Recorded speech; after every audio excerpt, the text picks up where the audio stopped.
Hello, welcome, namaste. This is Ajay Tomar from Shiro's Hangout Cafe Agra. So, in this Shiro's Hangout Cafe Agra, I do look operations as a manager. Uh, this is a special video which we are shooting with a special guest from Uganda and UK. So, I would like to introduce you with Dave Flew and Linneti Kirungi. So, first, we would like to introduce you. So, my question is to both of you so that you can describe yourself and introduce yourself with our audience. Linneti. Namaste, India, to my fellow acid survivors and the entire world at large. Good evening. I'm happy to be at Shiro's Cafe Hangout. This has always been my dream. I'm happy to be here. For the work they are doing, it's really amazing. I'm Kirungi Linneti. I'm an acid attack survivor. I'm an activist for change in Uganda. I'm empowering survivors' well-being through various programs. I head an organization called Hope Care Rescue Mission. That's Hokram, Uganda. I'm happy to be here. I'm Dave Flew. I'm from England. I'm Lynette's husband. We got married in July this year. And my interest in all of this is I've been supporting acid survivors in India myself since 2020. Thank you, Dave. Thank you, Linneti. Linneti, I would like to ask you that you are in the Shiro's Hangout Cafe Agra project, which is a rehabilitation project by the Chow Foundation. You are also an acid attack victim. So, how are you feeling, and what's your experience to see and to have some time with the girls of the Shiro's Hangout? I would say I feel amazing. First of all, back in Uganda, as Hope Care Rescue Mission, we normally say we are survivors, or we are an organization where hope starts from. We are family. So think Shiro's Hangout, where all these ladies are working together as a team. They are sharing their tears, at least they have someone to share with. And they're able at least to deal with the social stigma, because I've always told people, yes, we can fight for justice, you can do everything, but the life after is the most important.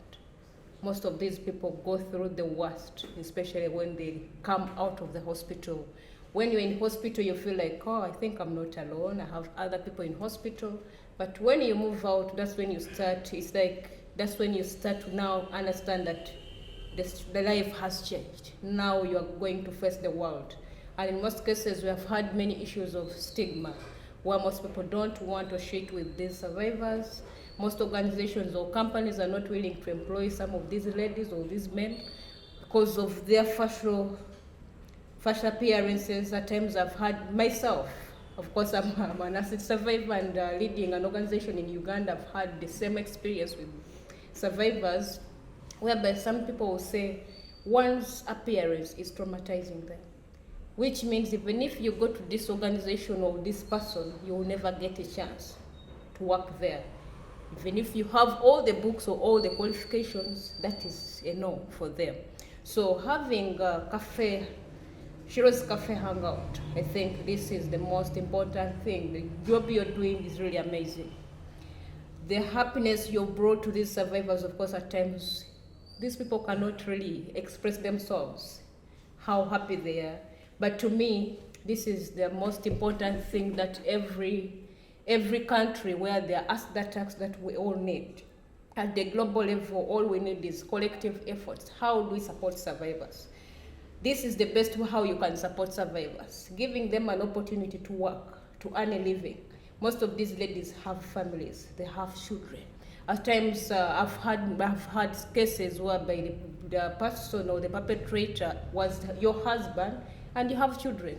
How do you expect this person to look after the children without a job? So like Shiro's Cafe Hangout, what they are doing is really, the job you're doing is really amazing. I would say it may be your God's angels just sent in India. Whatever you're doing, You can't really, for you as the people who started it, I believe you can't tell. But the people who are here, the survivors, I believe, for them, they know how happy they are. Because for me, this has been a dream, knowing what a Shiro's Hangout. I've always talked about it, but I didn't know what it is until I came here. And the happiness or the smiles I've seen on all these ladies, how they are free with each other. It's like you're home. You no longer feel anything, and at times that's what brings in healing. You will never heal, of course, from the scars. They will always Yes. be there, but Yes, at times having a peace of mind and having a family, like a supportive family, is Yes, what yes. is most important. And I think this is what you're giving all these survivors. You're really doing a great job. Yes. I would say, as an organization, first of all, this is bringing self-esteem, like what we have seen, how these people are really Yes, happy, they are able to serve, they are doing the customer work very well. I saw them going through some training. After the work, they are still training them. I've seen some of the craft work, which means these people are really doing, they're not just seated, waiting for maybe a salary, but you're also equipping them with the skills. The life skills are really very important, meaning even if you close today, these people will keep surviving without you. So you've really empowered these ladies. Have always, my aim for since 2020, I've been talking about empowering survivors to live with dignity. This is the work you're really doing. You're really empowering these ladies. And I believe you deserve an award. Yes. Yeah. You have been agreeing that this is very important to give back the identity of the girls. Girls have identity, have a face, have a beautiful face, you know. So while the acid attacker, the objective is that they disfigure the face. The objective of the acid attacker is like, if she is not mine, she will not be to anyone. She will not be married to any other person. She will not be invited to any celebration, any party, any birthday party. So I think you have been agreed that we have to give the skills, we have to empower the survivors, you know, by making crafts, this kind of rehabilitation project or any, so that they can lead the project, so they can lead their life. So for rehabilitation, of course, rehabilitation is very big, it's wide. It caters the medical part of it, is part of Yes. rehabilitation. But in most cases, I've always told people, yes, for a survivor of an acid attack, it's not going to be a one-day event that this person is going to be in hospital within a month Yeah. or within a year, and that's it.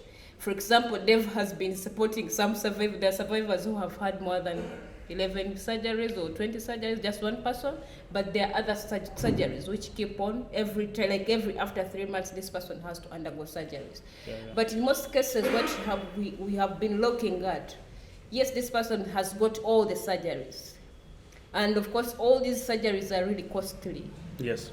How is she going to manage this? So having a job where you know at least you're earning something, you're able to buy for like scars. These scars are expensive. I've always told people. I've had friends telling me about tattoos. Oh, can we put tattoos? I say no. Why? My scars are very expensive. So I normally tell them these are permanent scars. These are permanent tattoos. Yes. So these permanent tattoos, they are very expensive.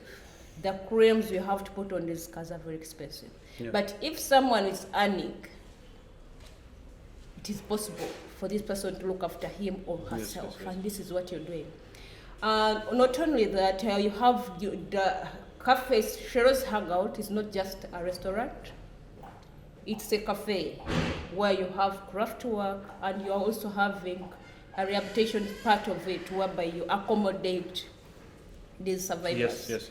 By accommodating them, it helps them, for example, that's now what brings in the family unit part Yes. of your work. Yes. These people see themselves as one, so they work together as one, which makes it easier for everyone Yes. than when these people have to come from far. Of course, India is so wide, but by having this place, I think I would say it is really challenging the society outside there, because there are many people who are very well, who are physically fit, but Yes. they can't do what these people are doing. Each other's confidence met out the,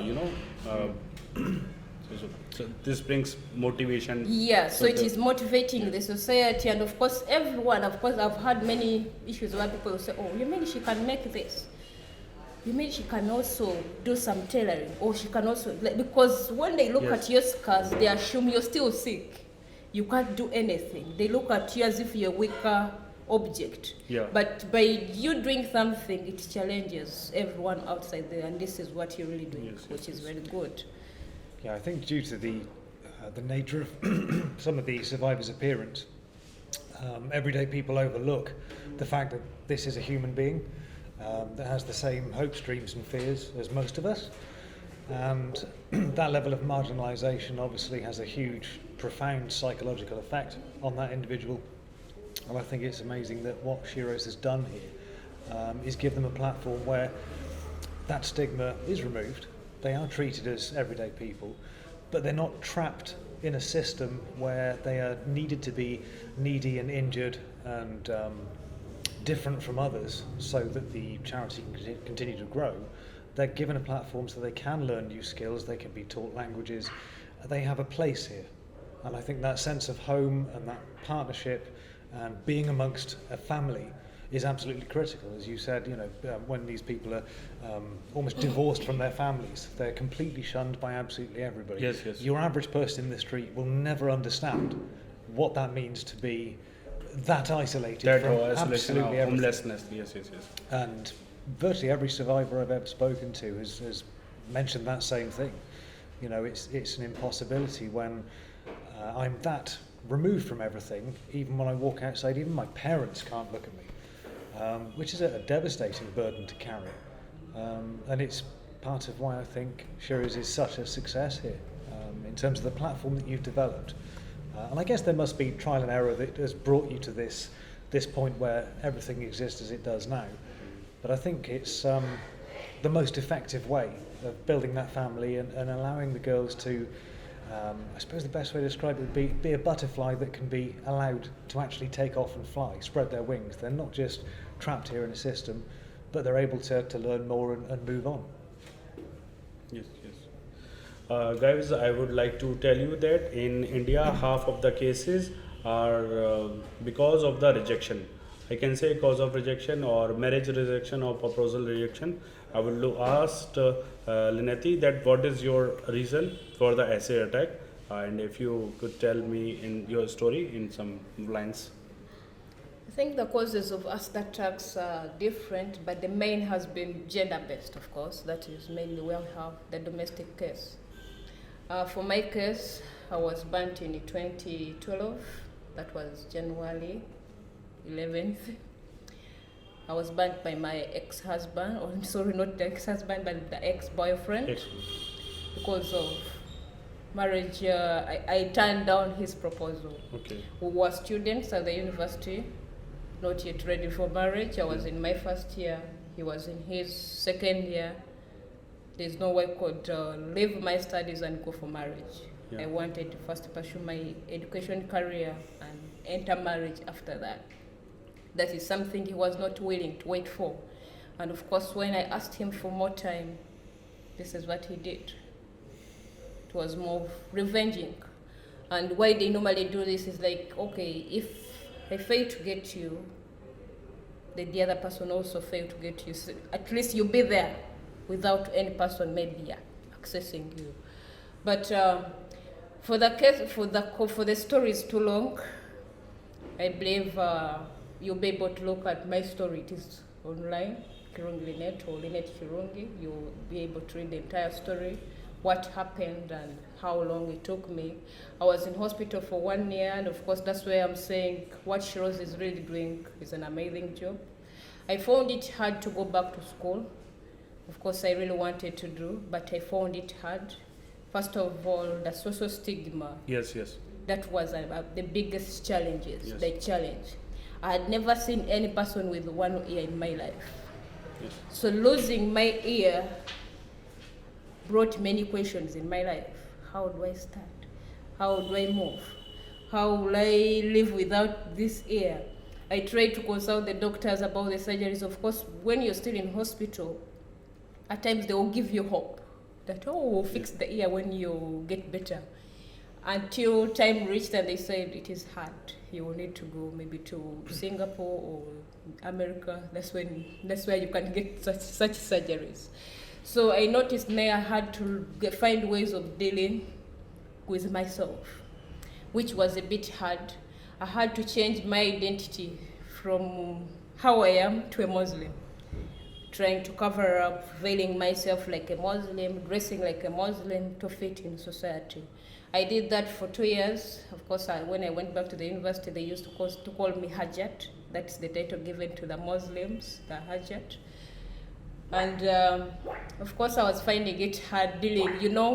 You have two identities. You're not a Hajat, but you're trying to find a way of fitting in that society. And my biggest challenge was association. Like, I found it hard to associate with any person. Why? I used to look at everyone being a capable suspect. Like, this person can also do the same thing. Yes. So my university life was really hard. But afterwards, I remember I met survivors. There was one lady, we were burnt in the same year. Yeah. She was also at the university. She's called Hanifa. So Hanifa, when I met her, she was with a lady called Gloria. They said, Linneti, you're beautiful. Why are you veiling your face? Yeah. At least you have your one side. Why are you covering the entire face? And yet there is something you can show. What about us who have been burnt directly? Like, the entire face is gone. What should we do? Of course, I told them, there's nothing to do. They said, no, you can't. You can live yourself. You need to live your normal life. Of course, I went back to that hostel. Can I really try it out? Can I move without a veil on my head? Of course, with scars, you have to put pressure garments to help your scars, protect them from swelling. Then adding another extra garment on top, meaning the scars are sweating, which means you're causing trouble to the scars. Yeah. But I had nothing to do. When I came back to the hostel, I looked at myself. I said, can I really try it? I said, no. Let me first live the one who's still living. Until I started the advocacy work, because my advocacy work started when I was still at the university. And one time, one person saw me on television and said, yeah, I love what you're saying, but you're still lacking confidence. You're trying to help other people to live a positive life, but yourself, you're not yet there. I asked him, why? He said, yes, like when you tell people, oh, unveil your scars, but you're still veiling your scars. Yes. It's like telling someone to do this and for you not able to do that. He said, you're beautiful. Your scars are beautiful. You can live your normal life. Of course, someone telling you to live a normal life who has not been in this situation, at times it's hard. Then this person said, is it possible for you to tie your hair like behind and you move? I said, no. But later on, I had like a voice saying, try it. I tried it out. Then when I tried it out, I remember I traveled in a bus, but no one looked at me. Then I said, oh, meaning these people, they don't care. They're no longer minding about my scars. Maybe I should also try it tomorrow. So that's how I started now to come out, to open up, like to be myself. Then after that, I noticed at times being who you are is very important. Then for the survivors, showing their scars is very important. I'm happy that when I came to Shiroz, it is something I found here. I didn't find any survivor hiding or maybe trying to put their hair on one side to cover the scars. All these people, these ladies are really moving like they are free with their scars. Yes. They are free with who they are. Because this one helps them to gain more confidence and you are able to face the world. Yes. But the more you hide is the more people keep questioning themselves or even at times questioning you. Why do you do this? I remember one time I was on the national television and some boys came after the show. They said, oh, Auntie, we saw you on TV. What happened? These are young boys, young kids. At times you can't explain what happened. They will not understand. But I noticed that it helped these young boys to understand there's something that happened, even if they are not understanding the real cause or anything, but at least they are able to deal with it. So this is what Shiroz is promoting. When you come to Shiroz, you will see the photos all over. Survivors' faces, survivors' stories. A story is very important. At times, these people have wounds in their hearts. Yeah. But telling out a story, it is more of medicine. This person is able to recover. I've always seen survivors crying when they're telling their stories. It's good to cry. But at times, saying it out is what is more important. So Shiroz having a home of these people where they're able to laugh, to talk, to share everything, is helping them to share it out. So it is helping them to heal inside. Like I said, for me it was not easy until I met a group of other acid survivors. These are the people who helped me to deal with the situation. So for my story, it was after that, then I noticed that when I was in hospital, I noticed that the causes of acid attacks at times they are different. Where we have some people who have been burned just because of revenge. We have those who have been burned because of political issues, business issues. Then we have a few, I will not say a few, but we also have children who have been involved in these cases. So by the father will burn the mother, then from the mother, the children. The entire family is gone. At times we have the unknown cases, and those there are many. Yep. So you don't know what was the motive. Yep. So I would like to ask that from an acid attack survivor to an acid attack advocate. So what makes you different, or how you motivated to be an advocate from a victim to an advocate? From a victim to an advocate, I normally say I'm no longer a victim. Yeah. Because I was there. Yeah. I You are was now in a hell. fighter. Yes. Now I'm a fighter. But what makes me maybe an activist is standing out for what is right, fighting for those who are going through the same thing I went through, and finding solutions on how this can come to an end. It's the reason why I came to India to do more research. What is the cause of acid attacks in India? Because when you do the Google search, India has more cases than any other countries. So I wanted to find out what is the main cause of these acid attacks. Then I also wanted to reach out to the major organizations. So when you look for the major organizations, there has been Shiroz, which has been recommended. So Shiroz they are the ones with the survivors, so you're able to interact with the survivors themselves to understand their stories. I'm able to see, it's like you have that picture. It's not a story being told, but you're able to get the story directly. So I wanted to know what these other organizations have been really doing. Of course, no one has all the knowledge. We are all students. We keep learning from day to day. So that's why I also came here to learn more about the programs, the activities, and everything that is being done to support more survivors, because I believe the knowledge from here will help me to cause more change in Uganda. That's what I'm aiming at. I aim at seeing there is like a change in everything I do. I only want to see a well-being, like survivors' well-being being improved in Uganda. Yep. But it's not only Uganda. Yeah. I normally say, anywhere I find a survivor, Yeah. this is a family. It touches me because we have all been in the same situation. Yes. It's like all of us, we have the same story. So getting more information about these cases, it informs me on what can all be done for all of us, because fighting acid attack is not a one person's cause or something that can be done by one person, not only Shiroz, but it is a collective effort. We need the world out there to stand with us. Yes. So even as we are to push for laws in Uganda or to push for laws elsewhere, we all need each other. But as organizations or as a survivor who has been through this, I also need to get more knowledge from those who have been doing this work. Yep. So it is more of empowering. I'm trying to get more empowered on what I should do to do more in Uganda. Yeah. I would like to tell you that in India, it is said like 1 + 1 is 11. 1 + 1 is 11. Like when two person hands join, then they do more and more. When we we do the collective efforts for the awareness, educating the audience and educating the mass at large. So we can do definitely get the change.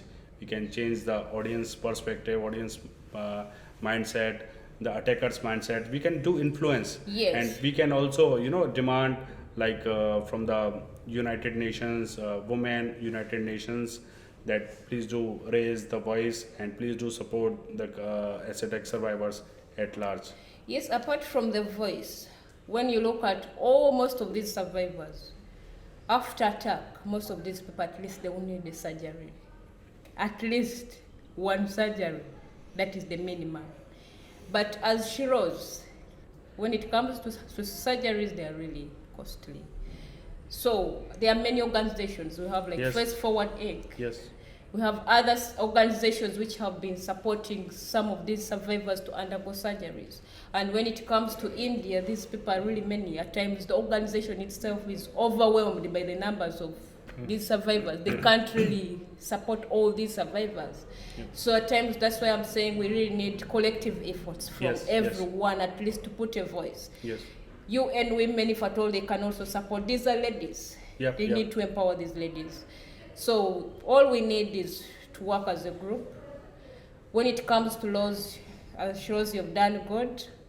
The Stop Us That Attack hashtag has really worked. At least we need to see the same happening in other countries Yeah, where yeah. there are us that attacks. Yes. We need to see us that attacks coming to an end.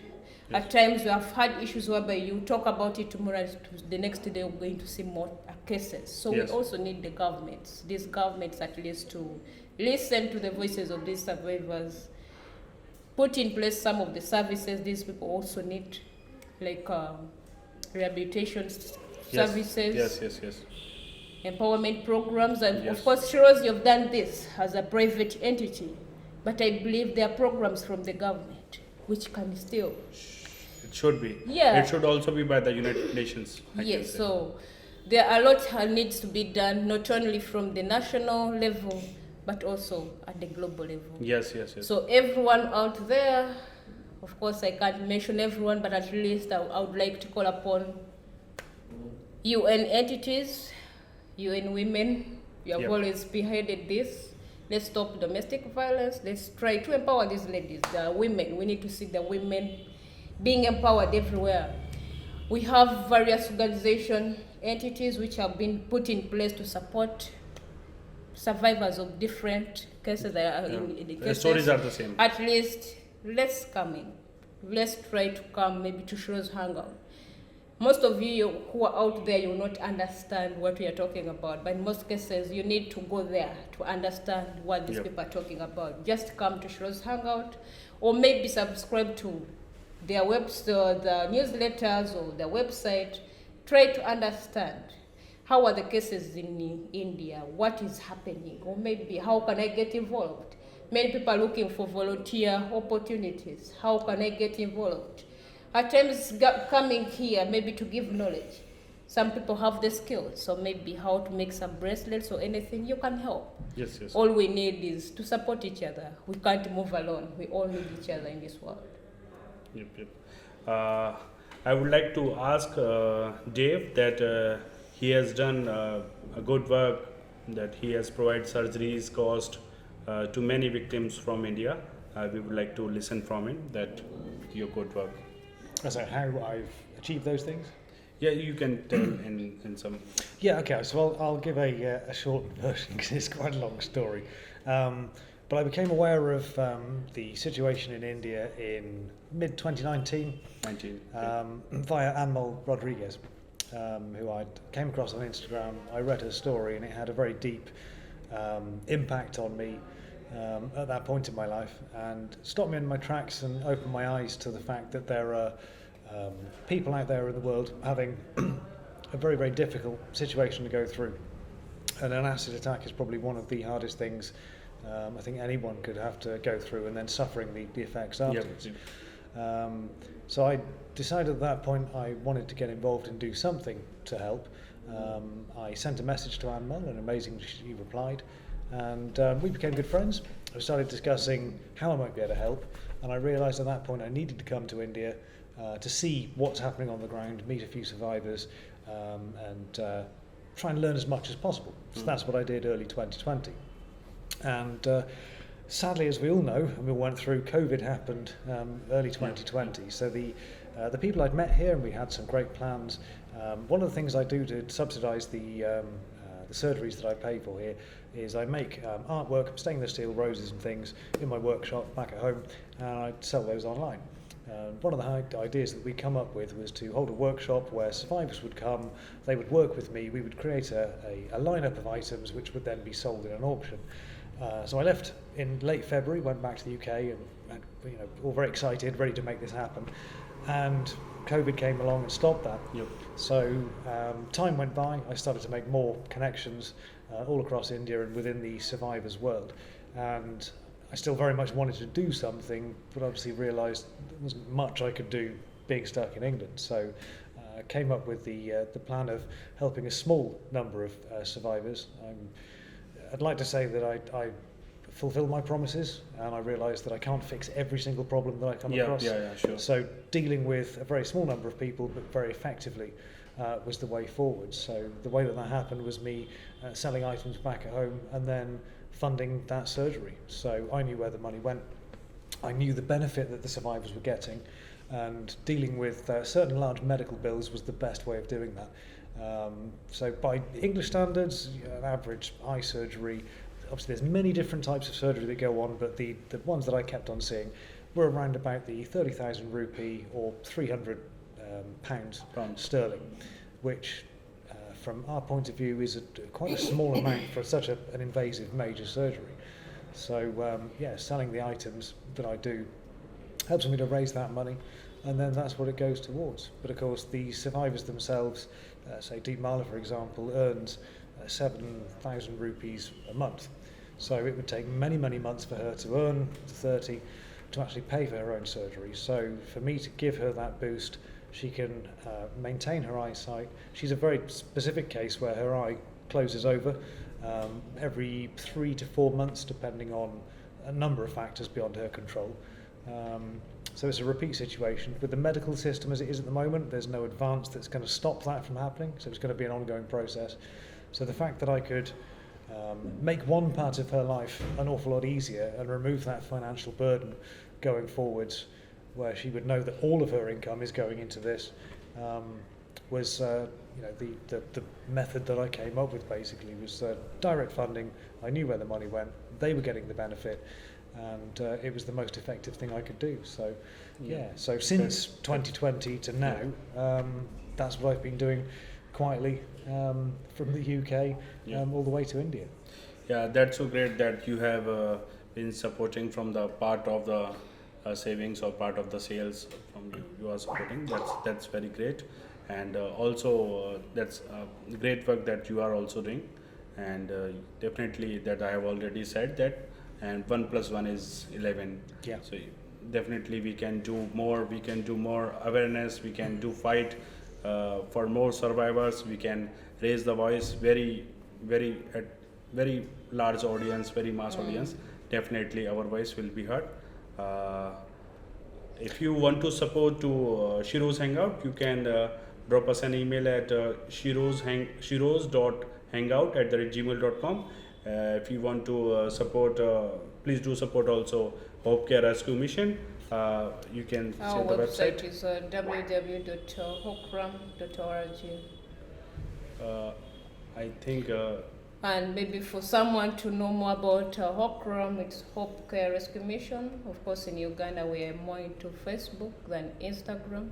So we have the Facebook page, we have the Twitter page, and we have the website. So you can check it out. All we are doing is finding ways of how to uplift survivors. yes. Thank you, and please do also check out the campaign Stop Asset X, #StopAssetX. Thank you.